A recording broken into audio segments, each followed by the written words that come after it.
Hello बच्चों, let's see the question. Distinguish between exophthalmic goitre and iodine deficiency goitre. देखो, question में बोला है कि हमको डिफरेंस बताना है किसके बीच में, exophthalmic goitre and iodine deficiency goitre के बीच में।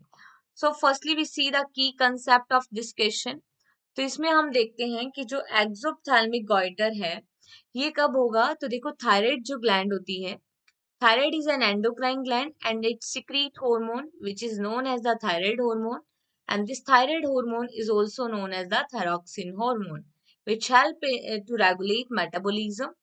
अगर थायराइड हार्मोन जो है इसका हाइपर सिक्रीशन हो रहा है, हाइपर सिक्रीशन हो रहा है मतलब नॉर्मल से ज्यादा लेवल अगर हो रहा है थायराइड हार्मोन का, then it can cause exophthalmic goitre. Exophthalmic goitre, ठीक है, जो कि हाइपरथायराइडिज्म की वजह से होता है। And this exophthalmic goitre is also known as the Graves disease. इसी को क्या कहते हैं? ग्रेव्स डिजीज कहते हैं। और हम जानते हैं कि थायरॉक्सिन का मेन फंक्शन होता है बेसिक मेटाबॉलिक रेट को रेगुलेट करना।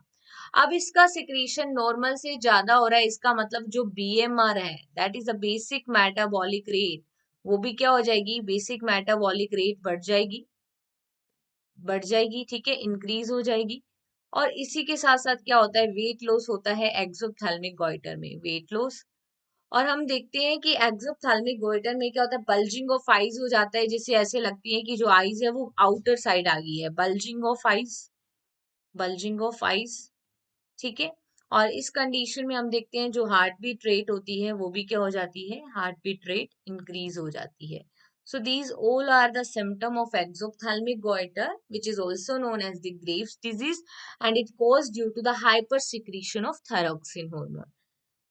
Another हम बात करते हैं, that is the iodine deficiency goiter. ये क्या होता है? तो देखो, iodine deficiency goiter, तो हम देखते हैं कि जो थायरॉक्सिन हार्मोन होता है उसके फॉर्मेशन के लिए जरूरी होता है आयोडीन, ठीक है। So iodine is essential for the formation of, or we can say synthesis of thyroid hormone, right? अगर आयोडीन की कमी हो जाएगी तो थायराइड हार्मोन प्रॉपर नहीं बन पाएगा। तो देखो, आयोडीन जो है वो जरूरी है थायराइड हार्मोन के फॉर्मेशन के लिए। Due to deficiency of thyroid, due to deficiency of iodine, deficiency किसकी होगी है? आयोडीन की कमी होगी है। इस वजह से थायरॉक्सिन प्रॉपर रूप से नहीं बन पाता और थायरॉक्सिन हार्मोन का लेवल डाउन होता जाता है। इस वजह से क्या होता है कि जो ग्लैंड होती है उसका साइज इनलार्ज हो जाता है, क्योंकि सेल्स अपना नंबर बढ़ाती है ताकि वो ज्यादा से ज्यादा इनटेक कर सके आयोडीन को। सो यहाँ पे क्या होता है? थायराइड ग्लैंड का एनलार्जमेंट हो जाता है, ठीक है। थायराइड ग्लैंड का एनलार्जमेंट हो जाता है due to deficiency of iodine.